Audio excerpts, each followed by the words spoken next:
दोस्तों सबसे पहले आप सब लोगों को ईद की ढेर सारी मुबारकबाद। एंड क्या आप ये जानते हैं कि आज ईद के दिन डोनाल्ड ट्रंप की कुर्बानी होने वाली थी। अरे बाप रे, बाल बाल बचा है डोनाल्ड ट्रंप। एंड नहीं, मैं यहाँ पर अमेरिका वाले डोनाल्ड ट्रंप की बात नहीं कर रहा हूं, मैं यहाँ पर बात कर रहा हूं भाई बांग्लादेश वाले डोनाल्ड ट्रंप के बारे में। मजाक से परे, बांग्लादेश के अंदर ये भैंसा है एंड इसका नाम डोनाल्ड ट्रंप इस टाइम पर रख दिया गया। एंड एक्चुअली में इसकी शक्ल डोनाल्ड ट्रंप जैसी लग भी रही है, जरा दोबारा देखो एक बार भाई। बकायदा इसके सर पे मांग निकाल रखी है, इसके बाल बिल्कुल डोनाल्ड ट्रंप जैसे लग रहे हैं। वैसे डिफरेंस भी ज्यादा नहीं है, ये भैंस है और डोनाल्ड ट्रंप भैंस बुद्धि।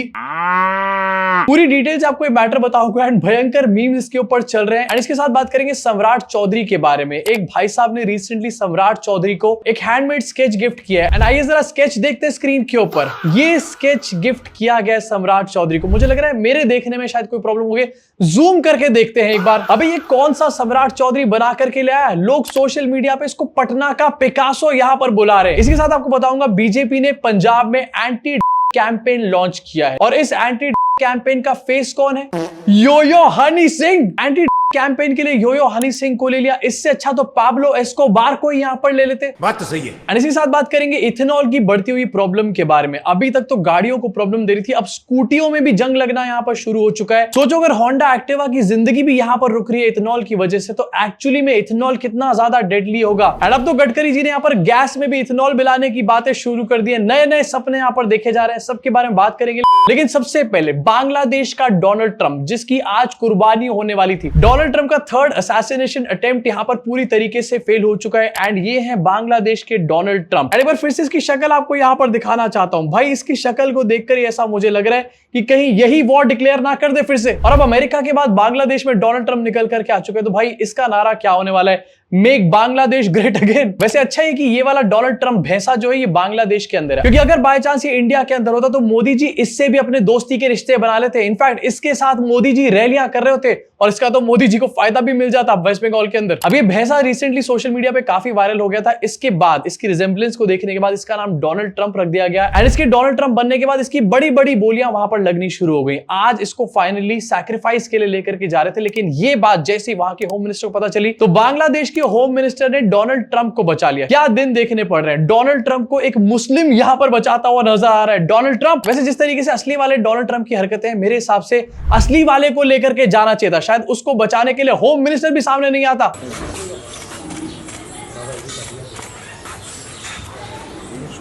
ऑल्सो इस टाइम पर भैंसा डोनाल्ड ट्रंप के बहुत सारे मीम्स सोशल मीडिया पर ट्रेंड कर रहे हैं। एंड इस डोनाल्ड ट्रंप के पीछे भी YMC ये गाना चलाया जा रहा है एंड रील इसके ऊपर बनाई जा रही है। बस अब प्रॉब्लम सिर्फ एक ही है कि कहीं इस डोनाल्ड ट्रंप के ऊपर वंतारा की नजर यहां पर ना पड़ जाए। वैसे ही डोनाल्ड ट्रंप के ऊपर अंबानी की हर टाइम आंखें रहती हैं, कहीं इसके ऊपर पड़ गई तो भैया इसको उठा करके ले आएंगे, इसकी भी खिचड़ी बनवा देंगे यहाँ पे। फर्जी डोनाल्ड ट्रंप से आगे बढ़ते हैं, बात करते हैं फर्जी सम्राट चौधरी के बारे में, क्योंकि ये जो पोर्ट्रेट लेकर के आया है बंदा, ये सम्राट चौधरी जैसा तो कहीं से भी नहीं लग रहा। ये फोटो सामने ऐसे आई कि पटना के एक बिल्डर हैं जिसका नाम है संजीव श्रीवास्तव एंड ये बिहार के सीएम से मिलने के लिए पहुंचे एंड मिलने के लिए अपने हाथ से बना हुआ सम्राट चौधरी का स्केच लेकर वहां पर चले गए। लेकिन एक बार जरा जूम करके स्केच को देखो, क्या कहीं से भी स्केच में जो बंदा है ये सम्राट चौधरी जैसा लग रहा है? इनफैक्ट जरा दोबारा सम्राट चौधरी की शक्ल को देखो और फिर से इस वाले स्केच को देखो, ऐसा लग रहा है सम्राट चौधरी नहीं, अकबर बीरबल की कॉमिक में से बीरबल का यहाँ पर पोर्ट्रेट बना करके ले आया भाई साहब। अभी फोटो निकलकर सामने कैसे आई? ये फोटो इस बिल्डर ने खुद ही यहाँ पर पोस्ट करी है एंड वो भी सम्राट चौधरी को टैग करके। आखिरकार ऐसी कौन सी मजबूरी रही होगी सम्राट चौधरी की जो इस कोलैब को उन्होंने एक्सेप्ट किया यहाँ पे। अब पहले इस फोटो को डिलीट कर दिया गया, लेकिन उसके बाद ये फोटो फिर से सोशल मीडिया पे वापस आ चुकी है। एंड जरा दोबारा आपको दिखाना चाहता हूँ, ये पोर्ट्रेट अपने आप में काफी कार्टूनिश और भद्दा तो है ही, मतलब कहीं से भी सम्राट चौधरी तो नहीं लग रहा। पूकी सम्राट डेफिनेटली यहाँ पर लग रहा है, लेकिन सम्राट चौधरी का एक्सप्रेशन आपको दिखाना चाहता हूँ। भाई सम्राट चौधरी इसको किस तरीके से अडोर कर रहे हैं। सम्राट चौधरी एक्चुअली इस पे काफी ज्यादा प्राउड फील कर रहे हैं कि वाह क्या पोर्ट्रेट बना के लेकर आए। अरे सर ये प्राउड फील करने वाली बात नहीं है, पोपट कर दिया है आपका। अभी फोटो जब से सोशल मीडिया पे आई तब से मजनू मीम्स यहाँ पर चल रहे हैं। लोग कह रहे हैं इन भाई साहब ने मजनू भाई से इंस्पायर्ड पेंटिंग यहाँ पर बनाई है। कोई कह रहा है मजनू स्कूल ऑफ आर्ट से सीख करके यहाँ पर आए हैं। एंड कोई तो ये भी कह रहे हैं कि इसमें से गधा कौन है, कौन है गधा। इनफैक्ट सोशल मीडिया पे इतनी ज्यादा खिल्ली उड़ रही है, इतनी ज्यादा खिल्ली उड़ रही है कि बीजेपी आईटी सेल के लोग तक खुद सम्राट चौधरी की यहाँ पर खिल्ली उड़ा रहे हैं। हिंदुत्व नाइट ये भाई साहब बीजेपी आईटी सेल के ट्वीट करते रहते हैं सुबह शाम। इन्होंने लिखा हुआ है सम्राट चौधरी एक भोंदू सीएम है, लेकिन इतना भोंदू निकलेगा ये नहीं पता था। एंड ये बंदा बीजेपी आईटी सेल का बंदा है। ये सम्राट चौधरी को भोंदू कह रहा है। वैसे मानना पड़ेगा, मोदी जी हर स्टेट को चलाने के लिए एक से एक डफर बंदा उठा करके लेकर आते हैं, जैसे कि मोहन यादव, भजन लाल शर्मा, रेखा गुप्ता एंड उसके बाद सम्राट चौधरी। मेरे हिसाब से मोदी जी ऐसे भोंदू सीएम इसलिए उठा करके लेकर आते हैं जिससे कि मोदी जी उनके सामने आउटशाइन करते रहे और ये लगता रहे कि मोदी जी कितने स्मार्ट है। क्योंकि जब एक कांड़ा अंधों के बीच में खड़ा होगा तो वो तो डेफिनेटली यहां पर सरदार कहलाएगा ही ना। उसी तरीके से मोदी जी और उनके सीएम्स की भी कहानी है। अब बिहार तक में और अब वेस्ट बंगाल में इन्होंने अपने भोंदू सीएम्स बना दिए, लेकिन अब इनका अगला निशाना है पंजाब एंड उसी के लिए पंजाब में एक नया कैंपेन लेकर आए हैं, एंटी कैंपेन। बट इस एंटी कैंपेन का फेस बनाया गया है योयो हनी सिंह को। योयो हनी सिंह के कुछ सूफी सॉन्ग्स आपको याद दिलाना चाहता हूं। एना बीना डोप शोप मारिया करो, 4 बोतल vodka, I am 1 bottle down, पी लो मेरे साथ में, दिन में सोता हूं मैं पार्टी करूं रात में, आंटी पुलिस बुला लेगी पार्टी यूं ही चालेगी। इसके अलावा अल्कोहलिक, देसी कलाकार, हाई हील्स, दुनिया जहान के गाने बनाए हुए हैं। इनफैक्ट एक गाना तो ऐसा है जिसका क्लेम ही हनी सिंह यहां पर नहीं लेते, YouTube वाला गाना। सोच रहे सी कि पंजाब ਨੂੰ ਕਿਸੇ ਤਰ੍ਹਾਂ ਚਿੱਟੇ ਤੋਂ ਦੂਰ ਕੀਤਾ ਜਾਵੇ। ट्रस्ट मी योयो भाई, अगर आपको पंजाब को चिट्टे से दूर रखना है तो पहले इस कैंपेन से दूर हो जाओ प्लीज। योयो हनी सिंह एक पंजाब ਦਾ ਬੇਟਾ ਜਿਨੇ ਪੂਰੇ ਵਿਸ਼ਵ ਦੇ ਅੰਦਰ ਆਪਣਾ ਨਾਂ ਰੋਸ਼ਨ ਕੀਤਾ ਹੈ। बॉलीवुड होवे या हुन हॉलीवुड की यात्रा शुरू कर रहे हैं। बॉलीवुड में अपना नाम रोशन किया है, हॉलीवुड में अपना नाम रोशन किया है, सर यूट्यूब पे भी अपना नाम रोशन किया था, उसका तो नाम यहां पर मेंशन कर दो, उसके बारे में कोई बात नहीं करेगा। खुद योयो हनी सिंह कहता है कि वो तो एआई था। वैसे बीजेपी ने पंजाब के अंदर योयो हनी सिंह को यहां पर रोप इन कर लिया है। इसके बाद डेफिनेटली इलेक्शन में इनके मैनिफेस्टो का नाम होगा वॉल्यूम 1। लोग सोशल मीडिया पे कह रहे हैं कि हनी सिंह को लाने की क्या जरूरत है जब ऑलरेडी आपके पास एस जयशंकर है। एस जयशंकर और हनी सिंह को एक दूसरे का हमशक्ल कहा जाता है सोशल मीडिया के ऊपर, एंड इसको लेकर लोग मजाक उड़ा रहे हैं। इनफैक्ट बीजेपी के अपने सपोर्टर यहां पर भी लगे हुए हैं। Former terrorist condemns Pahalgam attack, demands government of India to teach a lesson. And ये बंदा कोई और नहीं बल्कि मोदी जी का अपना खुद का बहुत बड़ा वाला सपोर्टर है। मोदी जी अगर हक कर भी आ जाएंगे ना तो उसको कह देगा कि ये भगवान जी का प्रसाद है। अब जहां पर इस न्यूज में एक बहुत बड़ी आयरनी छुपी हुई है, लेकिन इसके अलावा सीरियस टर्म्स पे भी अगर आप सोच के देखोगे तो कितनी बड़ी बात है। योयो हनी सिंह ने अपना पूरा करियर यहां पर अल्कोहल या फिर मिसोजिनी के ऊपर सेटल किया, दुनिया जहान के गाने बना डाले, एंड पंजाब तो क्या पूरे इंडिया में कल्चर को फुल ऑन नॉर्मलाइज किया, ग्लोरीफाई तक यहां पर किया हर बार अपने गानों के अंदर। लेकिन अल्टीमेटली होता क्या है कि उस हनी सिंह को बीजेपी लेकर आती है एंटी कैंपेन का फेस बना करके। वैसे इसमें हैरानगी की बहुत बड़ी बात है क्योंकि ये लोग ऑलरेडी मोदी जी को भी तो एंटी करप्शन का बहुत बड़ा फेस मानते हैं, तो योयो हनी सिंह में क्या दिक्कत है? अभी एंटी कैंपेन का क्या होगा, कितना आगे चलेगा मुझे नहीं पता, लेकिन अभी के लिए हम आगे बढ़ना चाहते हैं एंड बात करना चाहता हूं इथेनॉल ब्लेंडिंग के बारे में। भाई सर दर्द हो चुका है यार ये इथेनॉल ब्लेंडिंग।